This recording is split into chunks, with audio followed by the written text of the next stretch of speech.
Good morning, everybody. How we doing today? Hey, it's a cloudy day out here. It looks like it could start raining about any time, but I don't think there's any weather in the forecast. But anyway, it's a cloudy old day this morning. Hey, let's talk about something that I think every one of us have questioned or asked ourselves about at least one time or another in our life. Something I think is pretty important, and that is what I would call living a focused life.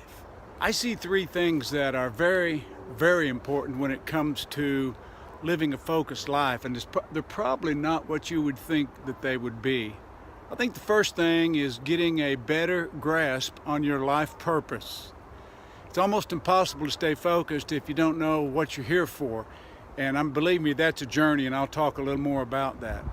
I think secondly, it's important to know what you're good at, what you're gifted, your talents, how God has wired you, things of that nature. And I think thirdly, it's important to know your platform. In other words, where is the best place you can live out your life purpose by operating in your gifts. So let's go back and look at those just briefly for a few minutes.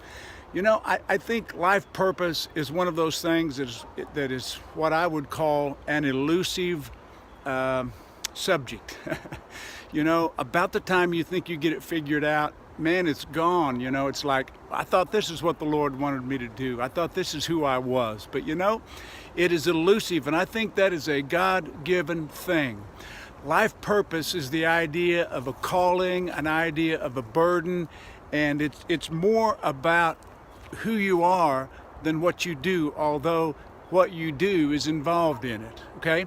So I believe life purpose and understanding it is a lifelong pursuit. I believe when we're young, let's say like in our teens, and I think God initiates the search for life purpose, okay? I think it's something that, you know, we call it rebellion, but it kicks in about adolescence with our teenagers.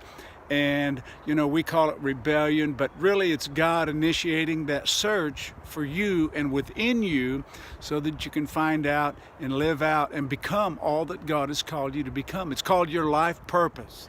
Now, one more thing about life purpose. I think when you're younger, you can maybe I should say, experience a lot of things because you really don't know what you're good at. You don't know what you're passionate about yet. So as a young man, I did a lot of things. Man, I went to the prayer meetings. I went to the men's meeting. I went on missions trips.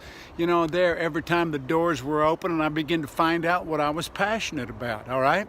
And as you get older, you funnel that down and you start to make room for the things that fit into your life purpose more and more. The idea is that hopefully by the time you're older, you're living out and doing things according with your life purpose. Secondly, we start to get a grasp on things that we do better. Now, you know, as ministers, we do a lot of things. Over the years, I've done everything from cut the grass to to preach, to teach Sunday school, to visit the sick, bury the dead and marry the living, So we do a lot of things, but I think over the years you begin to realize, hey, this is what I am really good at. This is how God gifted me. This is what I do the best, okay? So that's part of the process of becoming focused. It doesn't happen overnight. These things I'm telling you won't happen by this time tomorrow, next week, or next month. It is a lifelong journey. But you begin to sense what God has called you to do, and then you begin to notice how God has gifted you to do that. For me, I love one-on-one, let me sit down with somebody over a cup of coffee and chat and coach and mentor. That's one of my effective methods. That's one of the ways that God has wired me, give me a group of 30 or 40 people and where I can interact and things of that nature. I am very, very happy. And then finally, in order to stay focused, we begin to, what I call, find our platform where we can live out our life purpose through the things that we're good at, okay? So let's keep that in mind again. First of all, you find out and you get a feel for your life purpose. Secondly, you begin to notice your effective methods, how God uses you the best. And then thirdly, you look for that platform where you can live that out the most and the easiest and the best and reach the most people. I found that people that are in their 40s to 50s are usually trying to figure out what platform they should be at. Should I be pastoring? Should I be at a university as a teacher? Should I be at this job? Should I be at that job? What should I be doing? Because you see, you have to find a place to live out all that you are. Okay?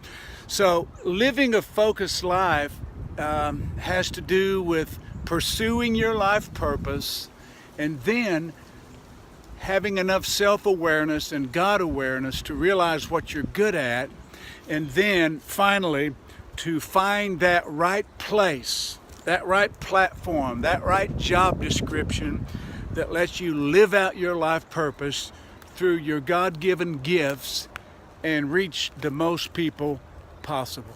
Well, hey, there you have it, folks. We are called to live a focused life. There's a lot more I could say about each of these, but I'm going to stop here. Listen, thank you for joining me this morning. I hope this helps. You have a great day today.